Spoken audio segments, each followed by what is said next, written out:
everybody. There we go. Got the sound on.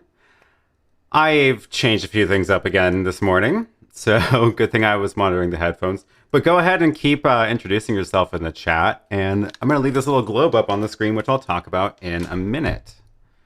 And good to see everybody here. Thank you all for joining.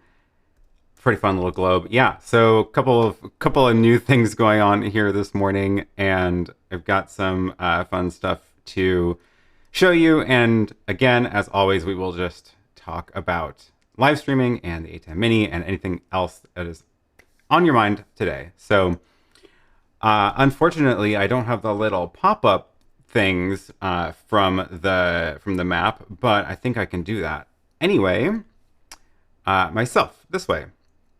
So got a bunch of people here from all over the place, and yeah, this is gonna be fun. So I'll tell you what's going on here in a second. I am just clicking through some of these to show all these names on the screen. So the agenda today is the usual. If you have questions, I'm just going to go through the chat, answering as many as I can throughout the course of the morning. Make sure you either mention my name at Aaron Parecki or put the word question in your message, and that way it'll highlight on my screen so I can see it. And I see there's a couple of questions in here already, but yeah, we'll get to those in a second. All right, let me tell you about this map, because this is a fun little thing. This is a project that, oh, now it's stopped updating because I have to refresh it. This is a project somebody put together and sent to me, and it is a little Mac app that basically does what I was doing on like the website, but it does it as a Mac app so that you can get a lot more fancy animations and fun map things in there. And like I can actually manually scroll around here too. So we can actually go ahead and even like zoom in. Oops, I got my mask. My mask is wrong. And I'll show you how I put this together in a second, which is the real challenge here. That's interesting. Now I'm actually confused why that's happening. Well, we'll just have to do it like that. There we go. So I can scroll around, zoom in. We can see we've got a bunch of people over here. Don't worry, it's only basing this off of whatever you put in chat. So it's not like it actually knows your neighborhood. But it's fun, and I can you can just sort of scroll around. I like that it shows the time of day as well, so you can see who is joining here from the middle of the night. Or I guess it's winter, so it's not even the middle of the night, it's just late over there. Anyway, pretty fun. This app actually does a lot more than just this. Let me switch to showing you the actual screen. Go ahead and get rid of that, and I'm going to drag it over to my regular monitor. There it is. And can I press this button? Yes, I can. Great. This is the app, and it is so you can see, like, I was sort of hiding the rest of the interface, but it's got all the messages over here as well.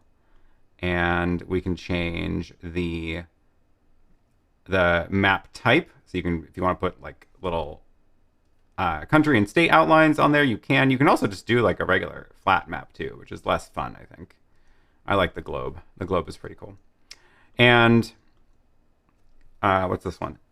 Muted stamp. Oh, this is like the Apple look, because it's using the Apple maps, which makes sense.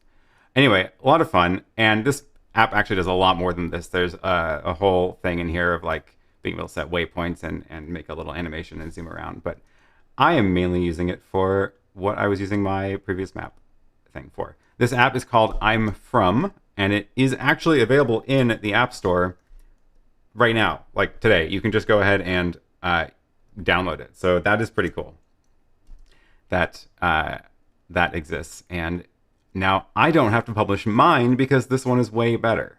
So thank you for doing that, Brian. Okay, let me take a look at what we've got in the chat now. Am I still put together here? Yes, I am. Okay, great. And now I have, yeah, great. I'm going to move that back to that other monitor. I can show you what I've got on here as well today, assuming that this button works. Yes, it worked. Great. The this is my desk. It's mostly like stabilized now. I haven't changed too much in a while, so I don't need to have that going. This is so I can keep an eye on what you all are saying in the chat without bothering my computer screen.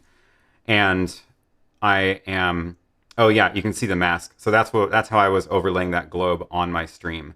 It was masked out, so I could just plop it on the corner of the frame there, and that I think worked pretty well.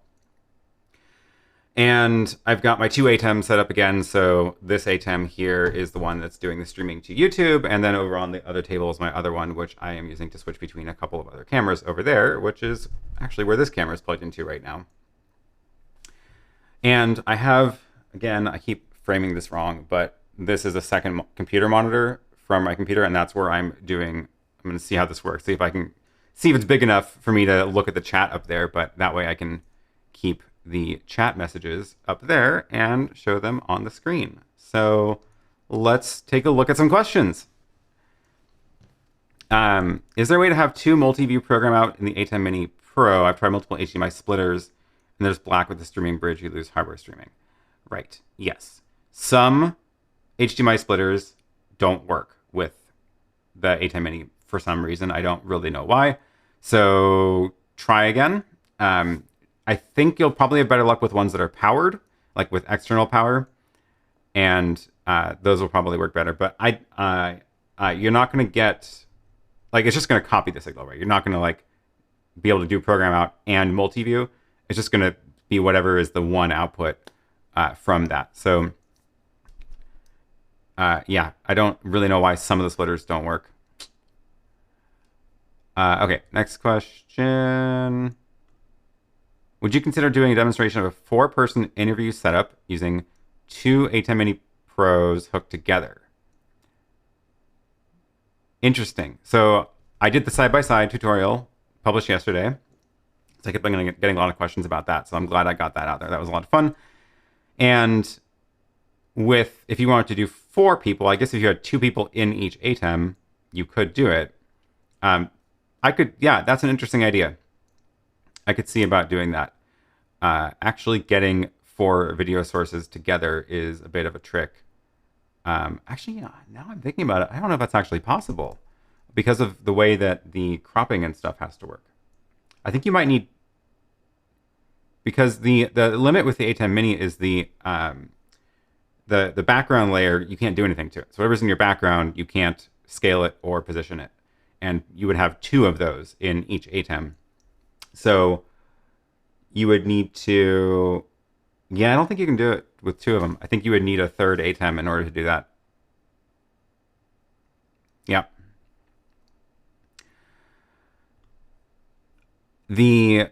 I saw some, oh yeah, okay. So let me quickly talk about this. This ATEM Mini Pro stand, which I showed you a second ago on my desk here. Chat's in the way. I literally don't know why I am in a little circle up here. I don't know how that happened, but that's cool. I'm glad it did that and not something weirder. Yeah, this little stand, this is my early prototype of it in white, of course, but it's going to be available in black because most people are going to want it in black. I'm basically done with the design now. Like I'm happy with the design. I actually have another print that I just finished for all the product shots I'm going to do for it.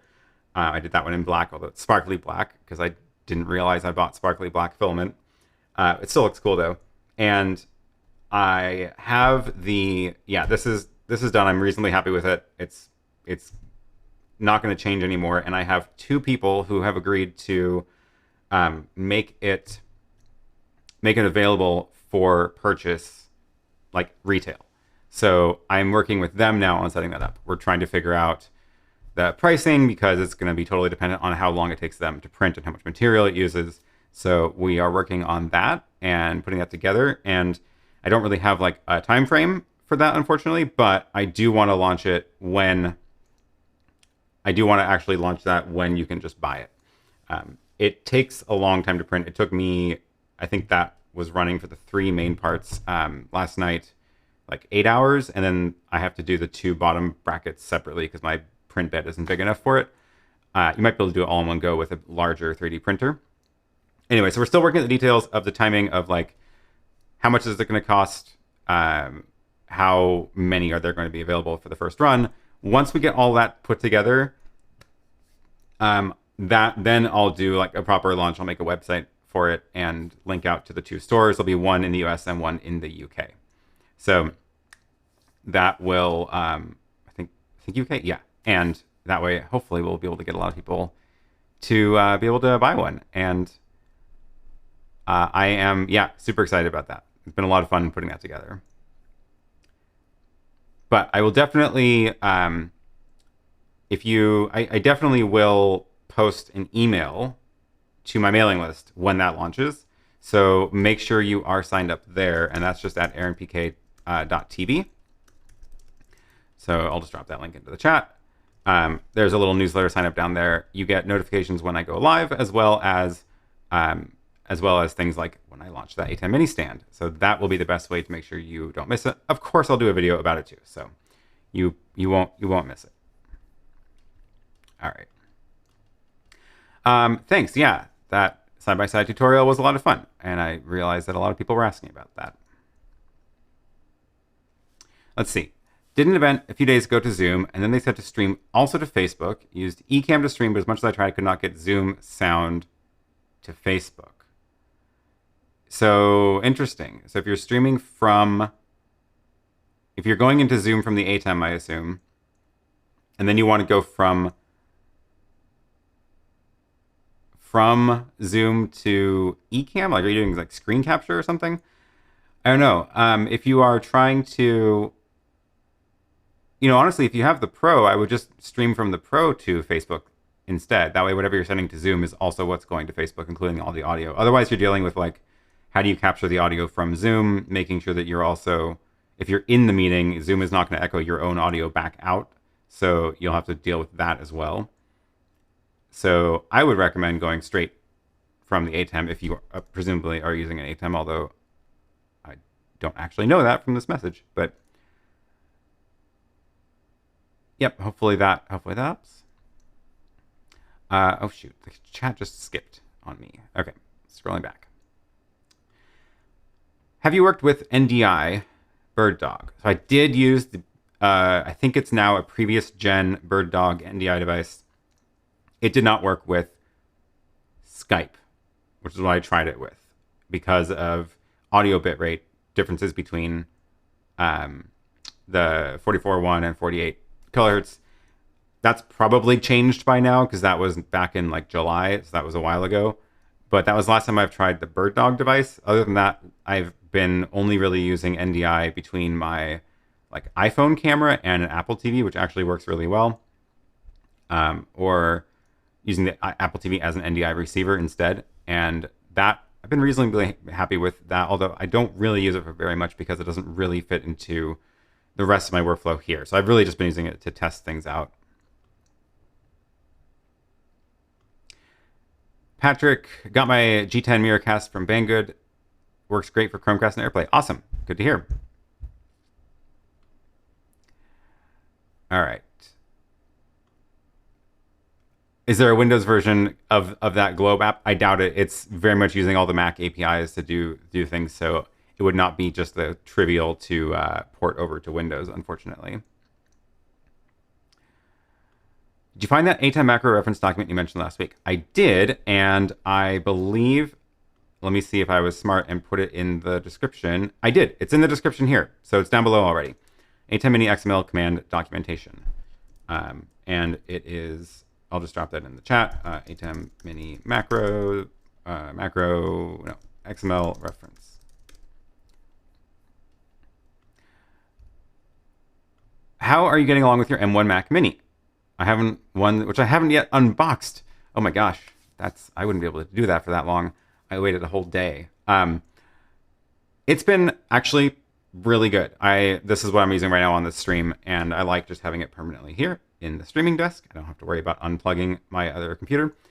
I will say, like I've heard a lot of other people, I have been having Bluetooth issues with it. And it seems like when my Wi-Fi and Bluetooth are on, then sometimes my Bluetooth devices just randomly disconnect. Like my mouse, I was in the middle of a meeting last week, and my mouse would just stop working. My keyboard would just stop typing for like 5 seconds, and then it reconnects, which is really inconvenient. So I turned off Wi-Fi, and that cleared it up. And then this morning, when I was setting things up again for this, I turned Wi-Fi back on, and I forgot to turn it off before the stream, and now it's been totally fine. So I have no idea what's going on.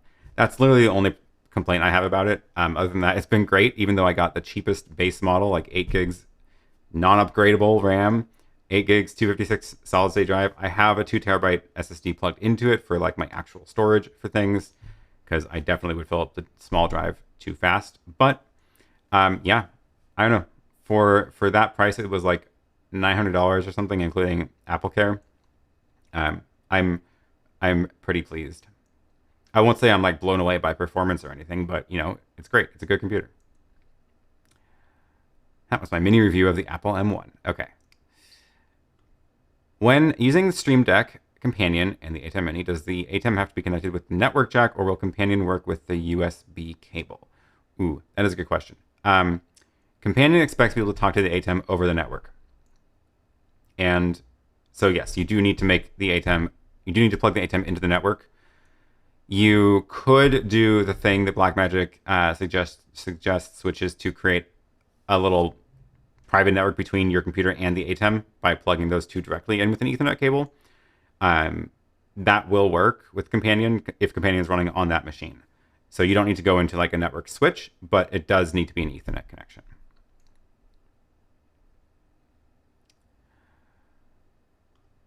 This is a good question. How do you set up your perceived loudness level when setting up your live stream?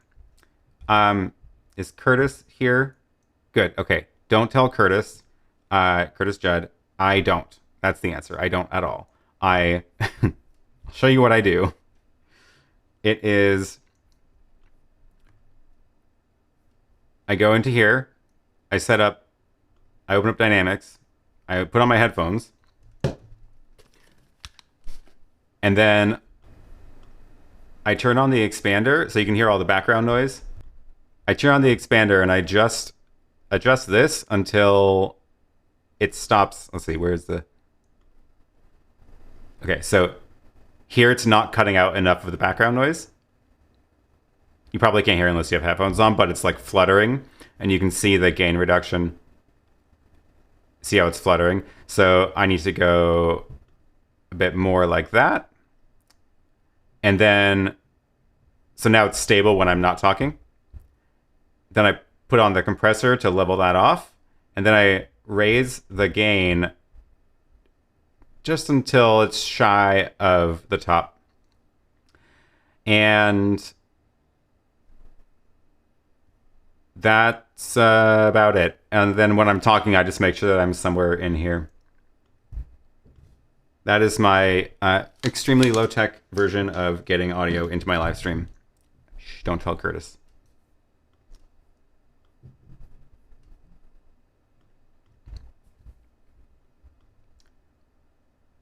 Oh, another successful use of the G10. Awesome. What is Companion and what are its benefits in relation to the Stream Deck? Oh, yeah, great question. So, I'm trying to think. I think John Barker has a good overview video about this. So go check out Here to Record, that channel. But the short version is, it is the thing that, it's down here, and the Stream Deck by default doesn't, only works with like a computer, right? So you plug it into your computer and then it can run stuff on your computer. So whatever apps it supports on your computer, you can make buttons for. But this is actually plugged into, I use it with Raspberry Pi so that it's just always on. And what Companion does is it opens up a whole bunch more possibilities of other things you can connect to it instead of just apps on your computer.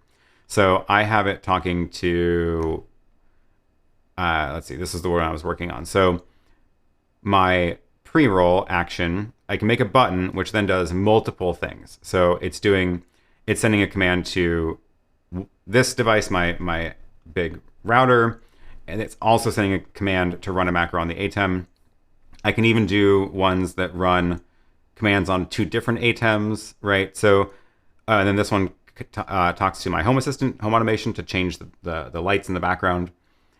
I also have a page over here for controlling my heater, controlling the desk hair, the hair light, so I can like turn off the little light up there by pressing that button. So basically it gives you a lot more flexibility of what it can control compared to the regular like official app, the Stream Deck app, which controls like apps on your computer.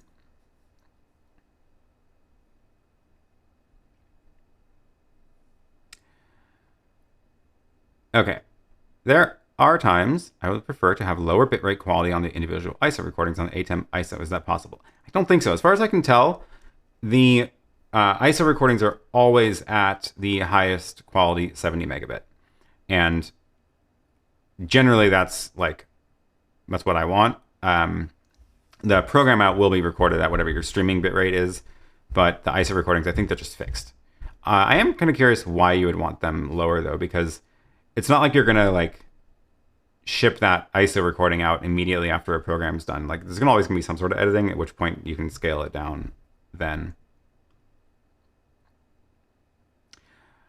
Oh, apparently my highlight isn't working because I'm not getting highlighted messages when they include the word question. Did I break something? No, that should have worked. Uh-oh. Okay. So yeah, please do for now make sure you mention my name, Aaron Parecki, otherwise it does not get highlighted properly. Have you tried recording the signal coming out of the streaming bridge via HDMI or SDI? I mean, yeah, it works just as well as anything, right? So you can run it into a Hyperdeck to record. You can run it into an ATEM Mini ISO to record it. Totally fine. I've been doing, let's see, what have I done with that? What have I used that for? I guess I've used it for some of the, like, I guess the stream, when I was doing that stream where I was streaming to my bridge from the other ATEM to get the feed in from the desk before I ran the longer SDI cable.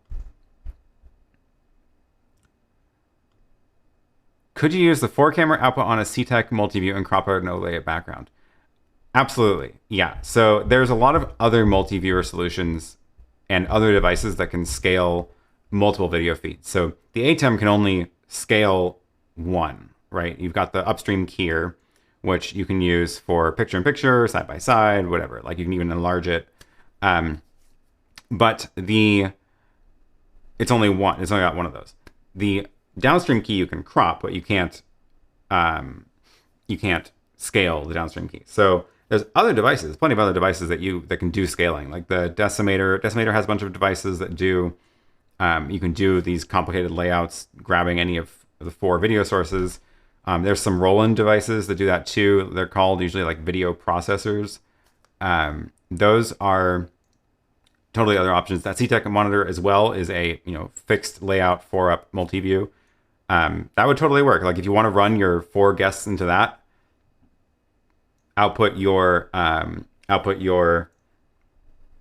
monitor. Oh wait, no, it doesn't work. The monitor doesn't have a HDMI out. Never mind.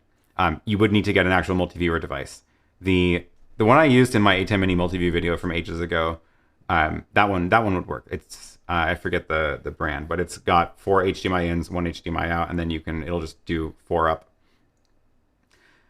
But there are limits to that too, right? Because as soon as you have a camera going into that, then if you want it to also be able to be full screen, you'll need to split it. So everything needs to get split, and then it's just a pile of wires. So yeah, it's an option. It's an option. Okay. Oh, did I miss one? I did miss one.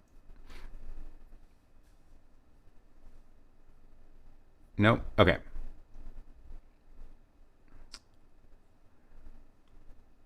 The company colors I have to work for are blue and yellow. There is still some green in the borders after Chroma Key. Any tips? I'm creating lower thirds in After Effects.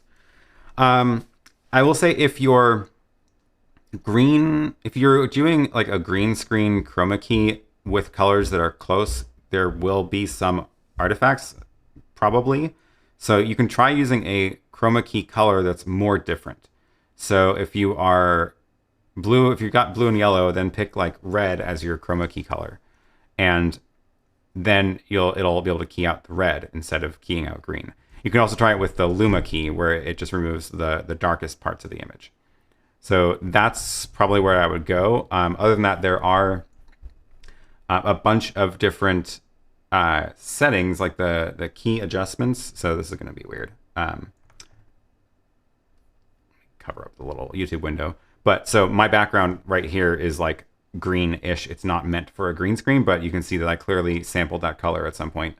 So that's what I was trying to key out. But it'll do better or worse depending on these settings. So you can try to find settings that work well for that.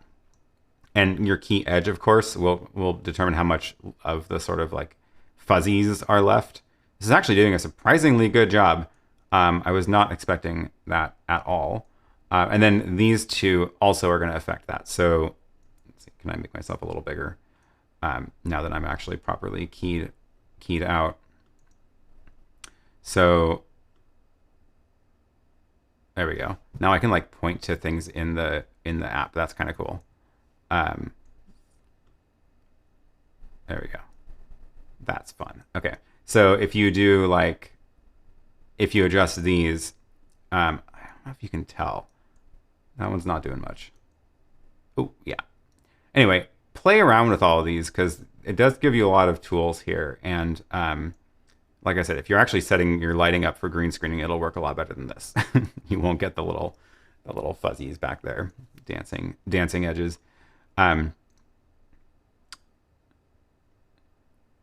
So yeah, I would just pick a color that is different. So that's the color I had grabbed. Let me pick my shirt color, for example, and that's going to do something totally different now. Oh, it's even like spilling onto my face. There we go. Now it looks like I have black lipstick on. Anyway, you get the idea. So if you use a color that is more farther away in the spectrum from the colors you're trying to key out, it'll probably have better luck with the edges. Otherwise, you switch to a Luma key, and that will let you remove all of the dark parts of the image, like in this case, my hair, which is looking glorious. There we go. Anyway, that was fun. How do I get back? Reset. Okay.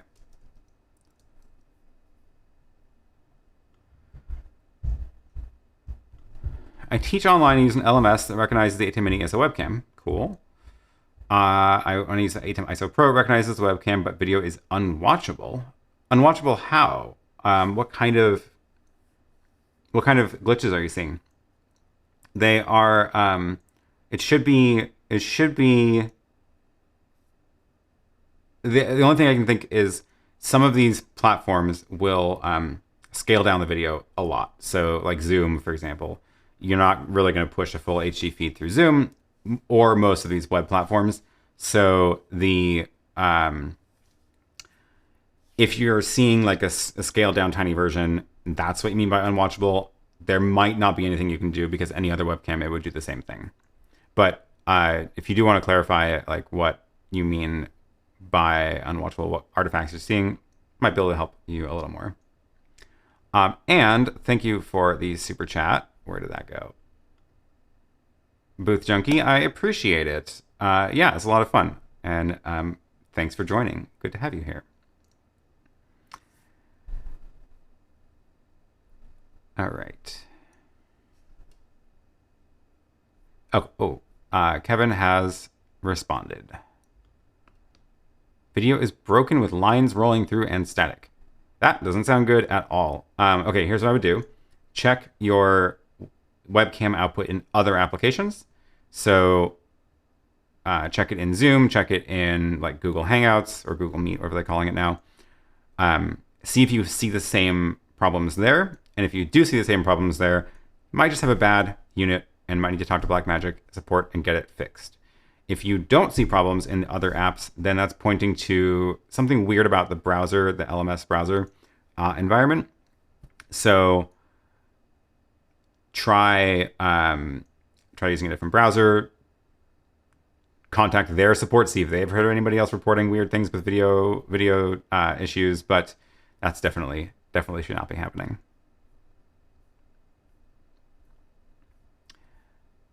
Okay, scrolling back up through the chat.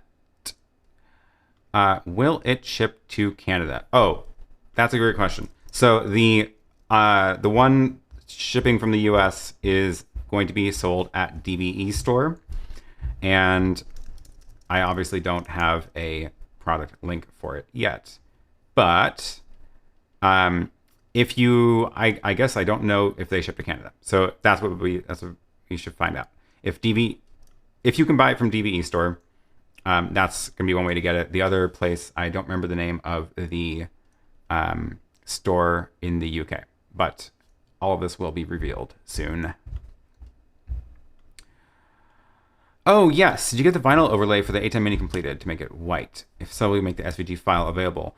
So I need to do a couple more tweaks on that. The corner rounding that I did, the corners were a little bit too sharp. So I need to like round them out a little bit more to make it fit the top better, to make less of the surface show through.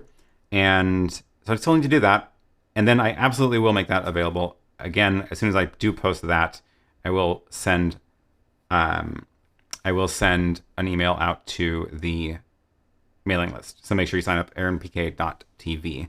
Sign up there, and then you'll get an email as soon as I post that as well. I'm probably not going to sell that one. I'm just going to make it available as a download. Because whatever, it's fun. So I'll just send an email blast there when that is available. Sparkling black seems a big change for you. Yeah. Well, no, I'm assuming that everybody else is going to want it in the normal color that most gear is. So I am printing it in black so that I can take photos of it in the color that you'll be buying it in, and not taking photos of the one that is in white.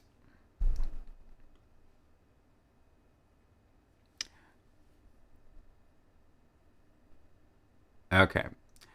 I mean, okay, this is true. I could actually like go full on like manufacturing with this to make it not 3D printed. And that is just a lot more work. Because then I have to deal with the manufacturer and stocking it, figure out how many I want to order, how many I can sell. The nice thing about 3D printing is it's print on demand, like how books all switch to print on demand. So the 3D printed manufacturing means that we don't really have to deal with minimum quantities, and it can just be available.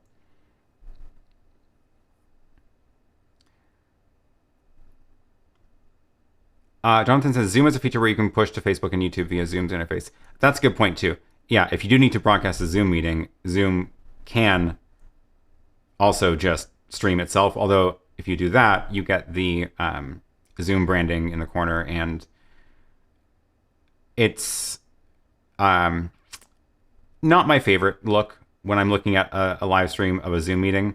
It's definitely like you can tell it's a Zoom meeting.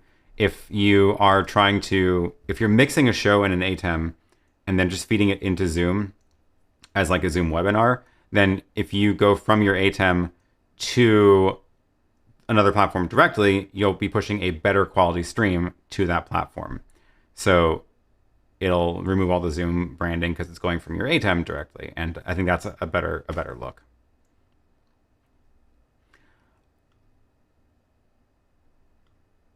Can you explain what's the meaning of upscaling with ATEM Mini? I hear many people saying that whatever HDMI you use with ATEM will upscale. Yeah, so not whatever HDMI, but the ATEM can support 720 or 1080 inputs. So that means if you, in your ATEM software control, if you set your, oh geez. Let's go back to this one. There we go. Okay. But I was shrunken down and over there. So if you go to the little gear icon, there's a video standard. So you can set this video standard to any of these 1080 resolutions, and then it will let you plug in 720 sources. And if you do that, then it will upscale the 720 into 1080 so that it can mix it with the rest of the video. So that's what the upscaling is, and it just means that if you are running only 720 sources, then they're all going to be upscaled to 1080. But yeah, ATEM Mini is a 1080 device. Okay, how would you stream from YouTube and also stream Facebook and Zoom? So I guess if you are using this, I'm assuming if you're talking about like a live stream or a live broadcast in Zoom, you're probably going to be using their webinar feature. I would then, you run a USB from the computer into Zoom, choosing that as the webcam, and that means what Zoom sees as my camera is my program that I'm mixing in the ATEM. And then if I needed to stream to both YouTube and Facebook, I would use Restream. I would go from the ATEM to restream.io and have that be pushing to both YouTube and Facebook. And that way, it's the best quality all the way through. So it means that I'm not going to get my Zoom guests into the stream that way, right? Because I'm streaming from the ATEM. But if you're mixing a show in this hardware over here, and then broadcasting it on Zoom, I would rather broadcast it to YouTube and Facebook directly instead of using Zoom to broadcast to Facebook. Now, if you are talking about actually having like a Zoom call, like what Alex Lindsay does during the office hours, then where you actually want the Zoom participants in the live stream, that's a whole different problem, because then you're in the whole world of like, how do you get remote guests into your ATEM, right? Or even into your live stream at all. And that's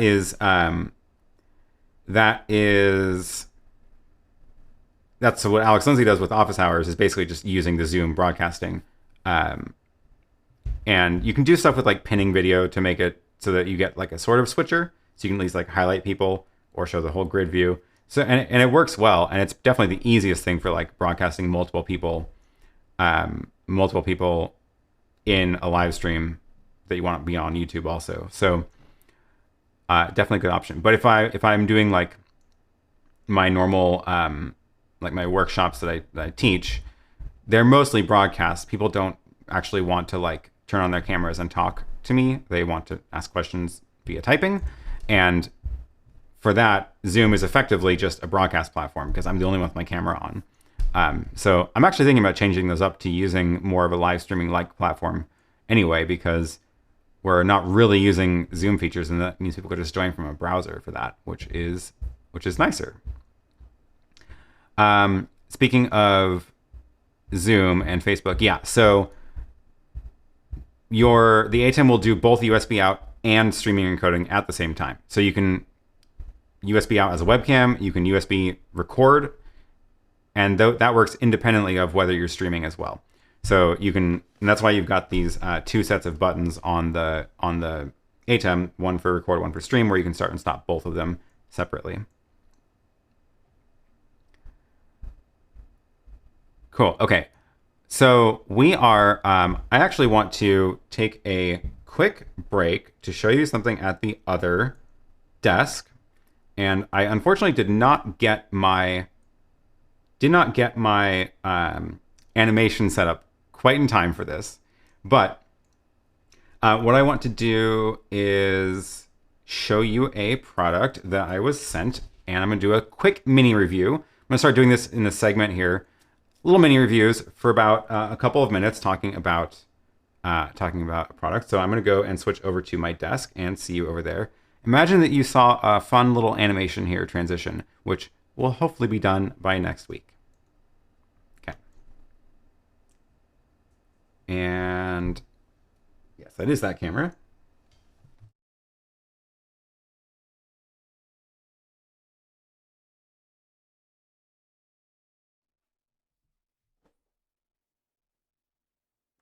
Can you hear me? Am I still online? Please say something in chat if you can hear me, because I don't have my headphones over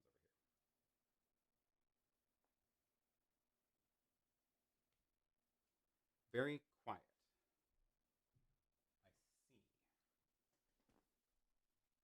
have to control that. Change the audio over there.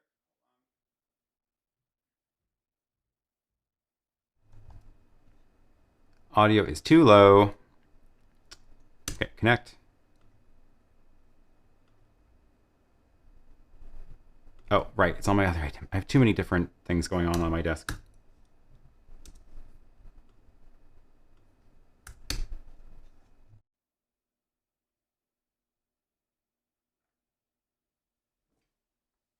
That should sound better. It looks better. Okay. No, still too low. I'm going to turn it up a little bit on the actual audio Zoom thingy with the mic is plugged into. Kind of soft. Really? Okay. Can I crank it all the way up? No, that's way too high. What is going on? Oh, I'm looking at the chat too far delayed. There we go. Okay, I'm looking at the Zoom and the levels look good. My ATEM levels look good. Now it's too low again? Seriously, what am I doing wrong? Too low now. Okay, I'm just going to turn it back up here until I see it just shy of clipping. Okay, this should be good. It's looking fine for me. Okay. Bingo, better. Yeah, by the time I read too soft, I already went too hot. I'm looking at the chat now on my little iPad over here. Okay, so I'm at my little table, and I can show you my multi-view. Yes, I've got my overhead camera. Okay. Fun little animation, which will be next week. And then I'm going to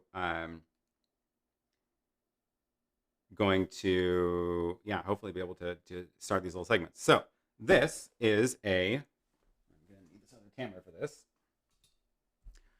This is a fun little microphone that Comica just released, the Traxshot, and I want to give you a little preview of this. This thing is a very interesting design, which I have never seen before. So it is a battery-powered microphone, and it's got headphone out as well as line out to a camera, USB-C. And then it's got these two capsules, and it's got a couple different modes. So you can just have it in like straight on mode, and where it works mostly like a regular microphone. But then if you go over to 90-degree mode, it'll give you a nice stereo spread, and it's also got 30-degree mode. So we look at the little screen. It's got this little screen to show you what mode it's in. So I can switch it over to mono, straight shot, 30-degree stereo, 90-degree stereo, or interview mode, where you can turn one in each direction, where that way you can actually like be on both. You can have somebody over there talking to them, and then you can be talking to the camera too, which is pretty cool. So I can actually plug this in to this little camera over here and give this a try. And maybe we will get the audio from this to sound better than the audio from my overhead microphone.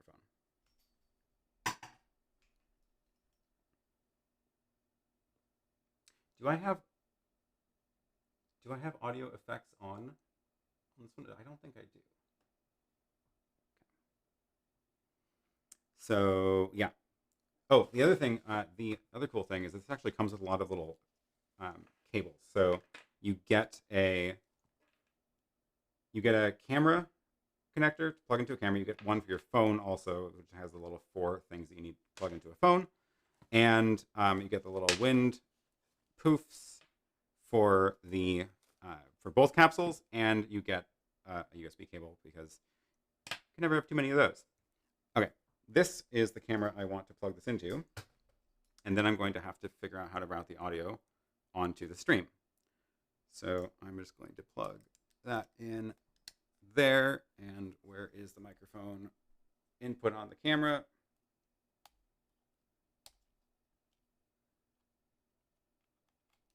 Cool. So that camera, that's looking too loud. I can see that it is quite loud on that camera gain. Okay.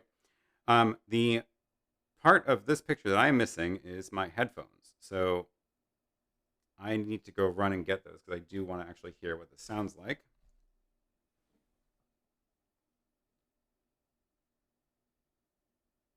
Yeah.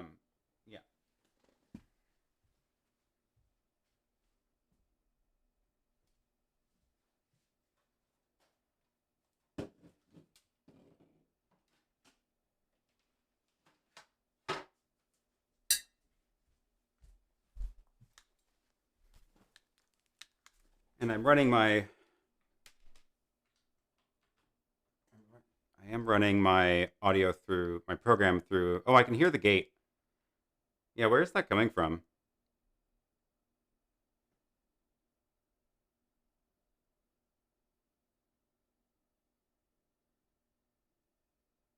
It must be coming from this ATEM. Well, it shouldn't be on this one. So if I switch the audio.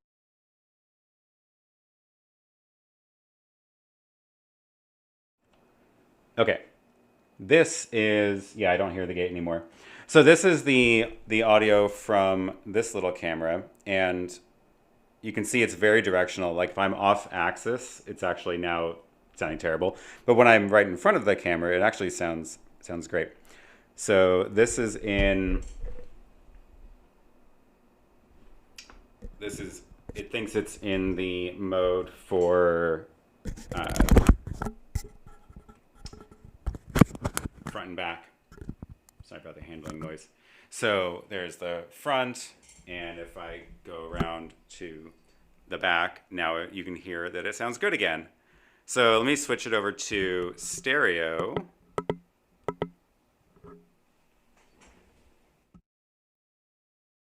Get rid of the handling noise there while I adjust this. So I'm gonna go into 30-degree stereo, and now I'm in stereo sound. So what do you think? Should I do all my live streams in stereo from now on? You can hear I'm as I move around, it's changing where it's sounding from. I think that'd be pretty fun. I do hear the noise, so let's see if we can adjust the gain. That might just be, oh, that's the wrong way. So if I turn that gain down, that's removing a lot of the noise now. I can hear it, and still sounding good. Of course, I can also change my camera settings to change the settings on my camera to better handle the gain there as well. So if I switch over to, where is it? I forget how to do it on this camera. Okay, movie 2, movie 3, there it is, audio record level. So my camera is at the sort of middle of the range. That's turning the gain up. That was too much. If I turn this down, and then turn the mic gain back up, that's a little better. So I think this sounds better. That was the difference between the camera doing the gain or the microphone doing the gain. So anyway, a fun little thing. So I guess I should have been showing you in this. This is probably in sync better. But this is my little ZV-1 running into the ZV-1. And that is this. That's this microphone.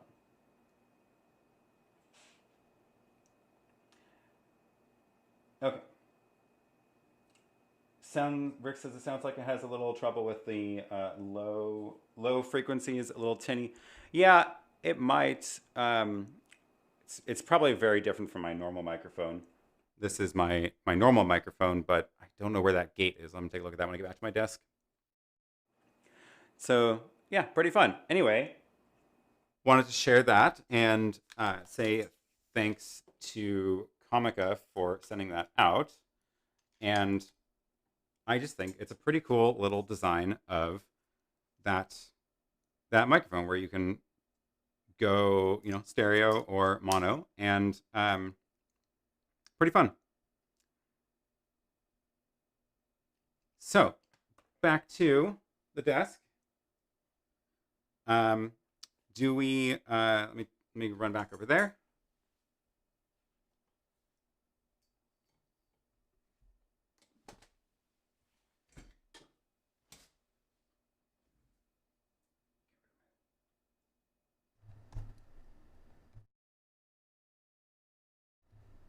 And back to the regular audio. Okay, cool.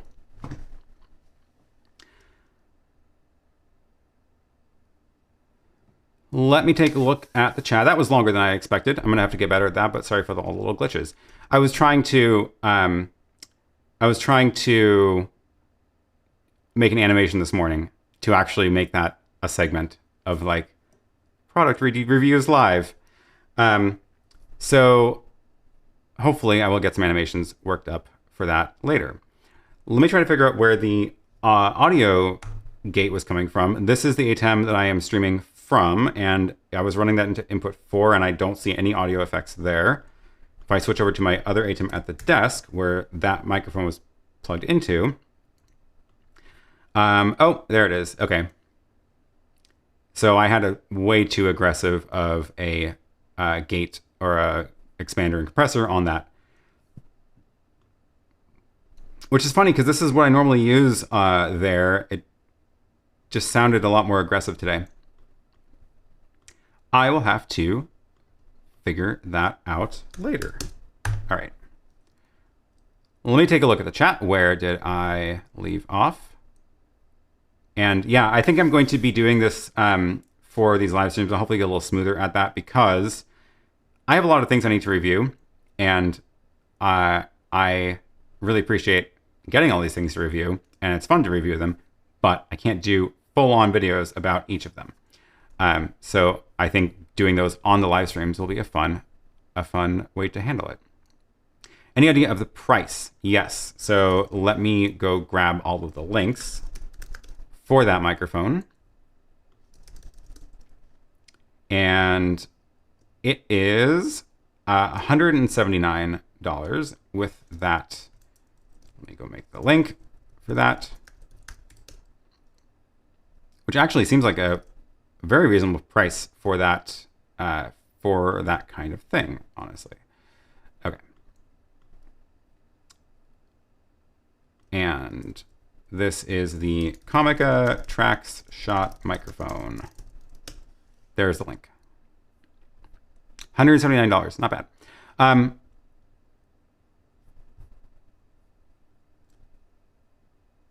Where was the... Thanks, Rick. Yeah. Cool.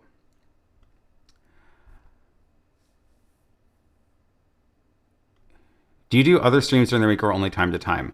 I scheduled a bunch over the winter holidays because I had a lot of those little projects to work on. I'm probably not going to be doing many of them. I'm probably not going to be doing them regularly during the week. But so far I've been doing like the guest ones with Photo Joseph or random things. So probably not gonna do anything regular. But again, best way to get an email right before I go live is my mailing list, aaronpk.tv. All right, let me scroll back to where I left off for the questions.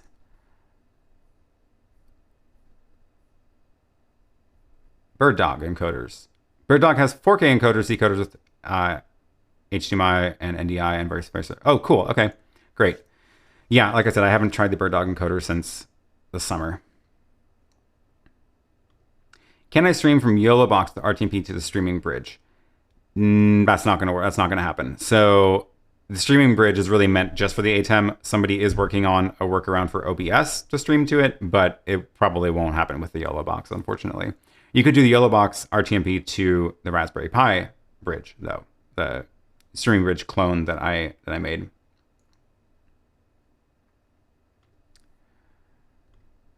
Any tip about creating lower thirds or motion graphics to work better with Chroma Key? I'm using After Effects and I still have some green in the borders after keying. Oh, that's a lot like some of the other questions. We were talking about green screening earlier. Same thing applies.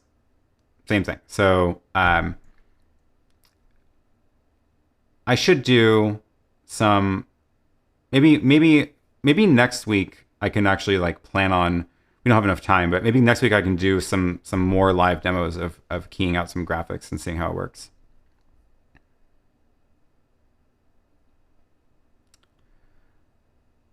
It's not about the notebook. It depends on the Wi-Fi board. It is built in.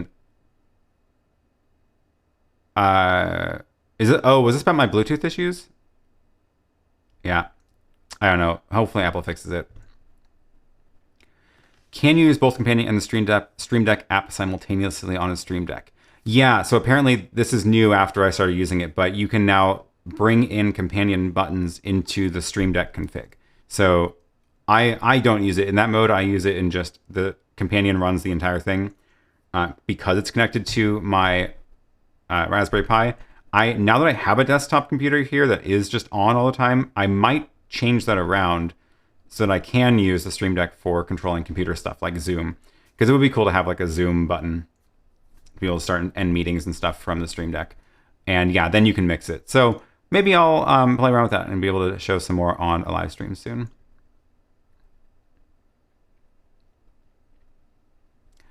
All right. Ooh, can you do a step-by-step installation video for the M5 Core 2? Maybe. It's a lot. So the problem is that I don't think even with the step-by-step, I don't think I'm going to be able to solve all of the possible problems here, because it is there's a lot of different ways things can fail like that, and like with library dependencies and stuff like that. So unfortunately, I don't think that even with a step-by-step, it wouldn't necessarily make you avoid those problems. So might have to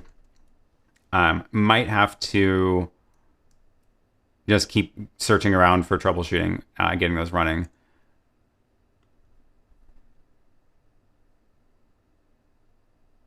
Okay, I'm gonna start skipping through to look for some questions that I can answer.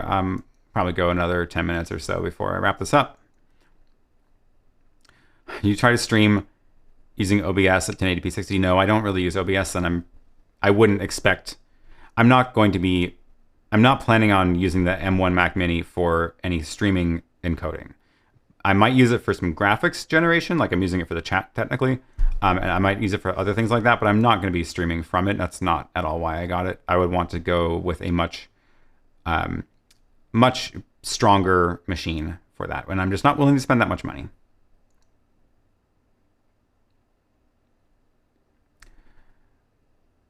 Without a LAN, can we use a dongle or Wi-Fi connection to provide internet to ATEM Mini Pro? So if you don't have like a building network to plug into, you can make your own LAN, and that's what I really love, these little travel routers. I always talk about them. I just need to do a video about it already.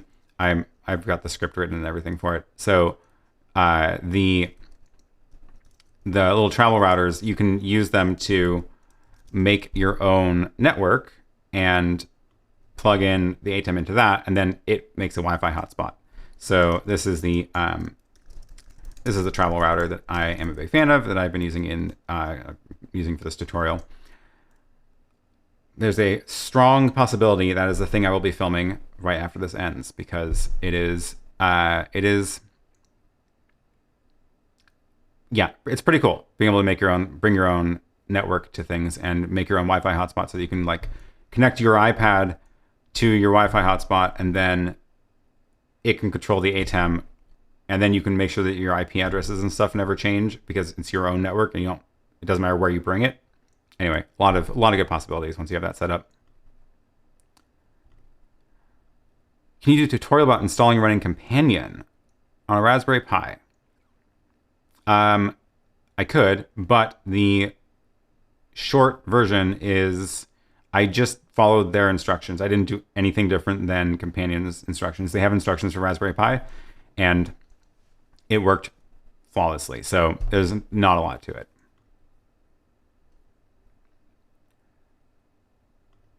Is there any way to convert the USB webcam out of the ATEM Mini to an HDMI output, maybe through some piece of dedicated hardware? I have been looking into this because it would be very useful, and I haven't found a good solution yet. There's one company making some hardware for this, and I haven't got a hold of one, so I have no idea like what it actually is. As far as I can tell, it's actually a little mini Linux computer, because it takes some time to boot up, they say. And basically that's what you need to do, is like you need to run it into some sort of computer to read the webcam and then output a full screen video signal. I was also trying to get this working on a Raspberry Pi last week, and because the Raspberry Pi is a computer and it has an HDMI out, and I got it to work. I'm not happy with how it worked, and it was okay. It didn't work the way I wanted it to work. I don't necessarily trust it to work reliably the way that it's set up. So I'm not sure I would recommend doing that, and I haven't found a product that I would recommend to do that.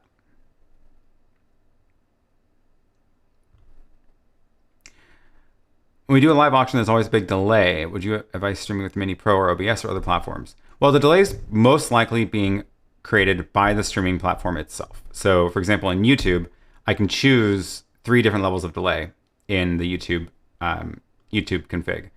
It gives you ultra low latency, which is what I'm on now, which is about 2 seconds or 3 seconds. Then there's low latency, which I think is more like, I don't remember exactly, maybe 15 or so. And there's low and normal. So there's 3 options, and ultra low is actually pretty fast. It's virtually real time. That's what we're on right now. So when I'm seeing stuff in chat, it's not that old. And the other platforms are going to have totally different amounts of delay, and it totally depends on their platforms. So I don't even know what Facebook's is. The one I set up with the streaming bridge, I can't drop it much below 4 or 5 seconds.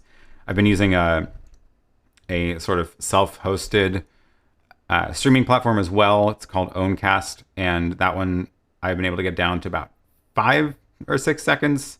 So it's totally dependent on what you're streaming to more than the encoder. OBS and the Mini won't really have any difference in terms of the amount of delay.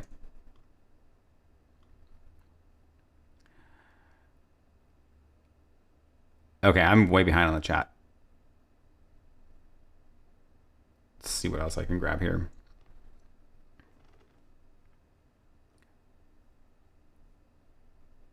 Oh, now we're back on the Zoom comments.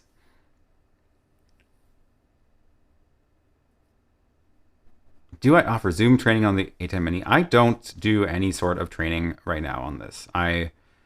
This is not my job. This is just a hobby. So I do these live streams on Sundays, and I do the videos for fun randomly, not every week like I should, in order to do better on YouTube. It's supposed to be regular, right? So I got one video out in January, yesterday, but I don't really have, I'm not really set up to do more than that on that right now. But who does do personal one-on-one meetings is Photo Joseph, and I'll just link to his page on this.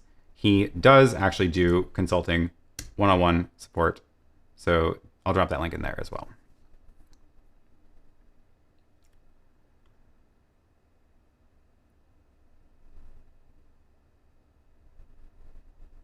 Using the ATEM as a webcam only works for rather static images. Once it gets too dynamic, if the compression renders the video pretty much worthless.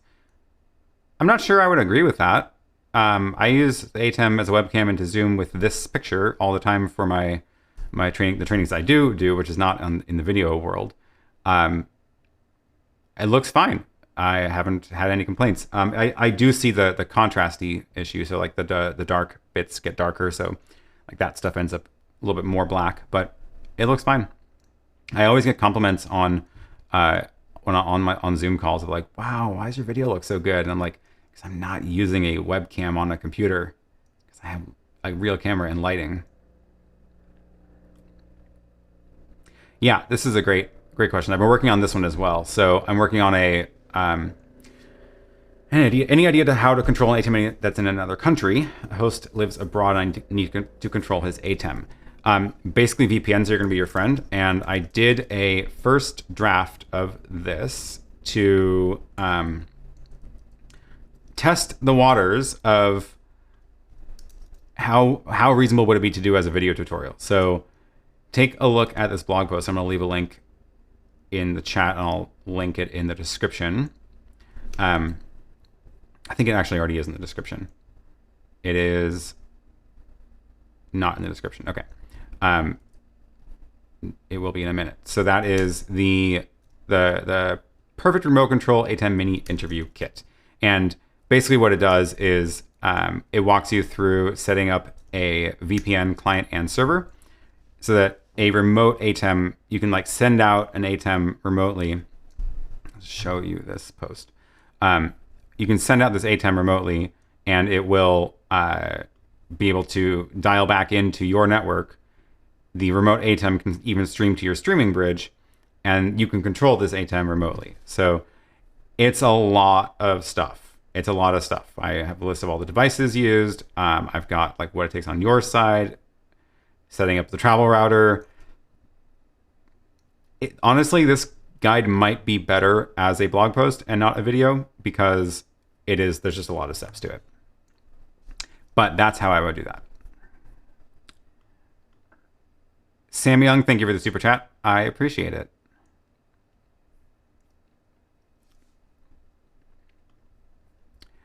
All right.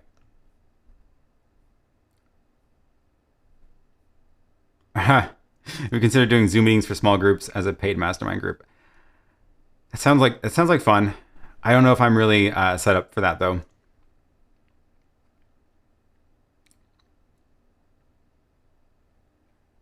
Okay. Where was I in the chat before I took a break? Yes, there we go. Do you use any HDMI to SDI conversion in the studio so you can record 4K on the Hyperdeck Mini? I don't really do any 4K stuff, but I do. That's not true. I do record in camera in 4K sometimes just to be able to punch in later. But I do have so many converters I had to make a 3D printed stack to hold them all. So I've just been using the Blackmagic ones, and I still am annoyed they can't lock into the bidirectional mode. That is my complaint with them. I hope they are fixing that soon.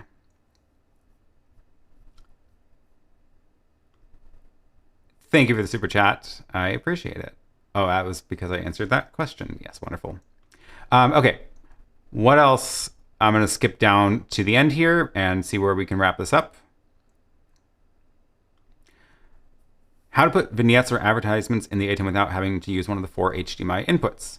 So there's one way to get There's one way to get graphics in to the ATEM without using the HDMI, which is to use the media pool.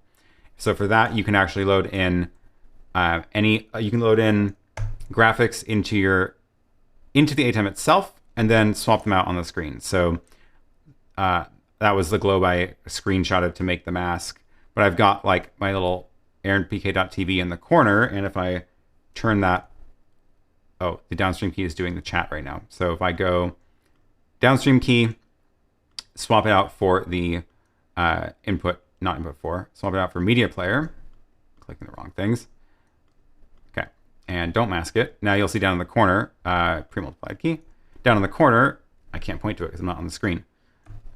Down here. So that's from the media pool. So that is a not going through my HDMI, right? I've got it in here. I can also, of course, do like a full screen thing. I use this for the countdown where this sits over the top, and then my my little timer countdown appears there, and I've got a little overlay thing for other other graphics I'm going to show on the screen. So this is how you do it. This is how you can get graphics in without using the HDMI. However, you can't do video through that. Not until you get the really expensive ATEMs.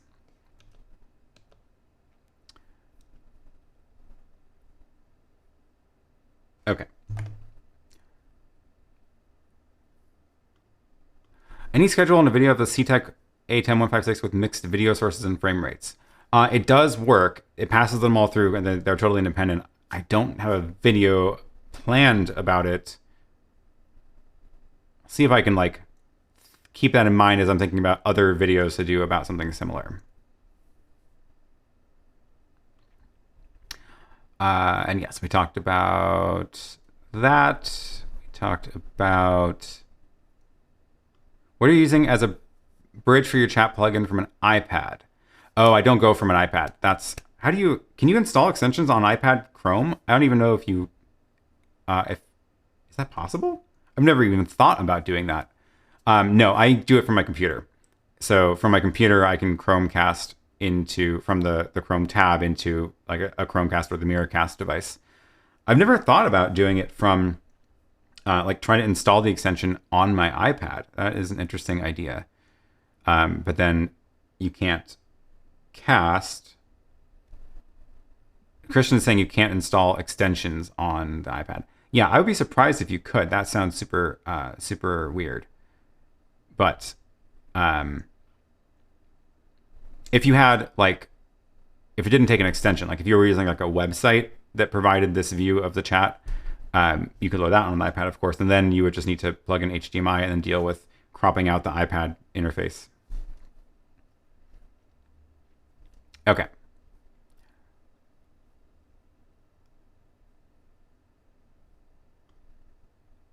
Here, I'll wrap up with this.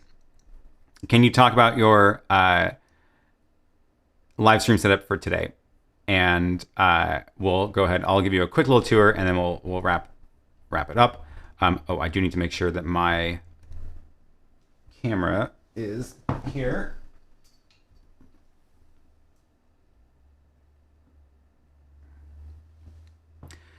And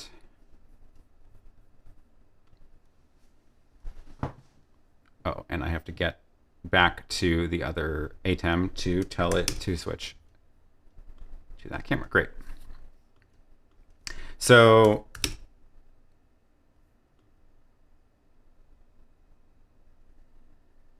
there we go. We don't need that. So really quick overview. This is my ATEM I'm streaming from, which is the thing I normally stream from. This one is doing the encoding, pushing to YouTube. And I've got 4 inputs running into it. What you're seeing here is the multi-view, and this is the multi-view of this ATEM. Now, this is definitely more advanced than most people need, but the reason that I, for example, am seeing it twice is because all of my inputs and all of my outputs are actually running through this device.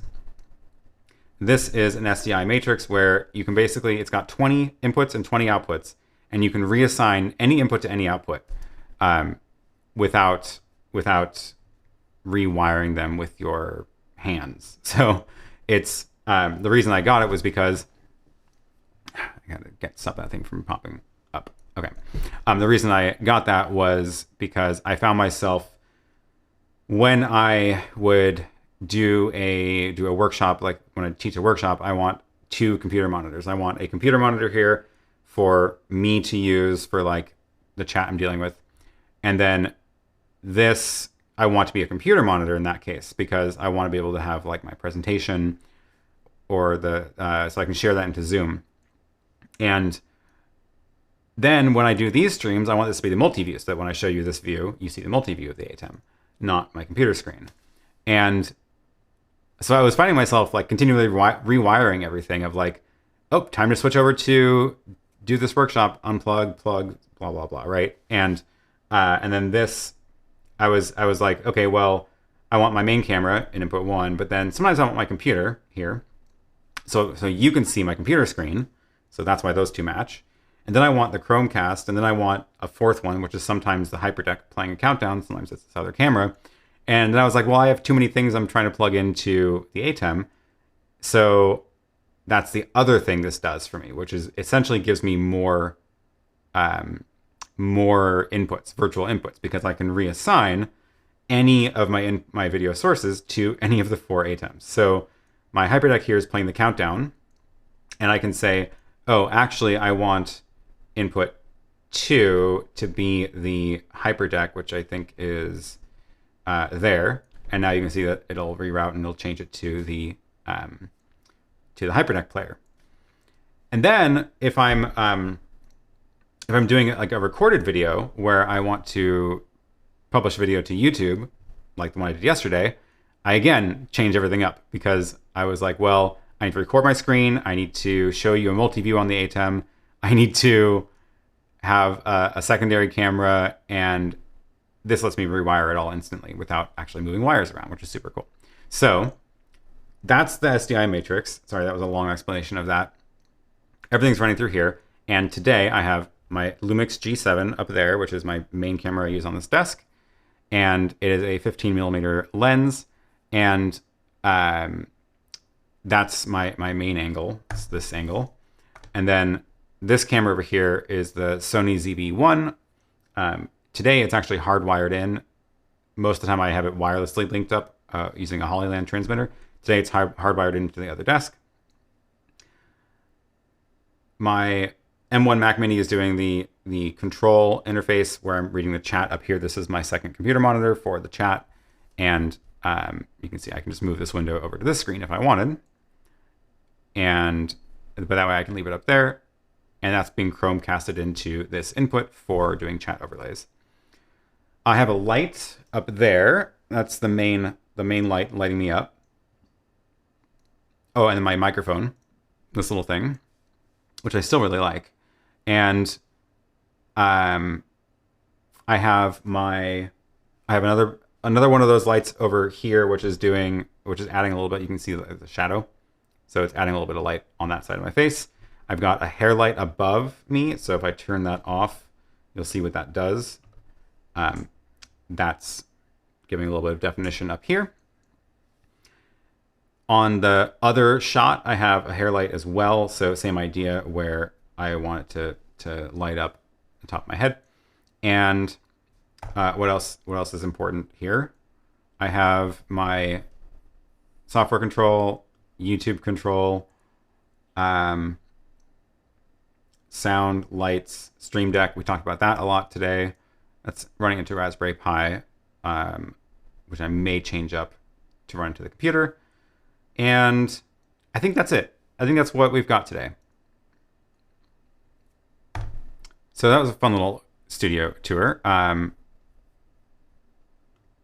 And thank you, Dean, for the super chat. I appreciate it. It was a lot of fun. All right. Oh, did I finish my ceiling lights? No, I still have one that's not working, but you can see the ones that are working. Let me turn this camera around. Oh my gosh. I'll show you the other side of the room and the ceiling lights. 3 of them are working. One of them is still not cooperating. I need to get up there with a ladder and swap out the board that's in there. And eventually I will finish that. if I really want to push my luck, I can show you what they do when they turn on, which is like my favorite thing ever. Let me get this camera in the right spot. So, okay, I'm going to turn them off. I have a button for this on my Stream Deck as well. So, got a little darker, right? With any luck, I have to leave it off for a little bit because the, I think there's something wrong with the, I think the power supply like continues to give it a little bit of voltage for a little while. Anyway, if I turn this on, cross your fingers, here we go, click. Power, no. Ah, shoot. So this is the problem. I need to figure out what's going on, but sometimes because the power supply turns on and it gives power to the power supply powering the microcontroller as well as the LEDs, I think there's a timing thing in there of like when the microcontroller is awake and able to talk to the LEDs. Anyway, I'm not an electrical engineer. Let's try this one more time. There we go. That's what they do. And they chase all the way to the end, and then you can see the room is lighting up, and then they turn white once it's done. They actually turn white once they're on the Wi-Fi.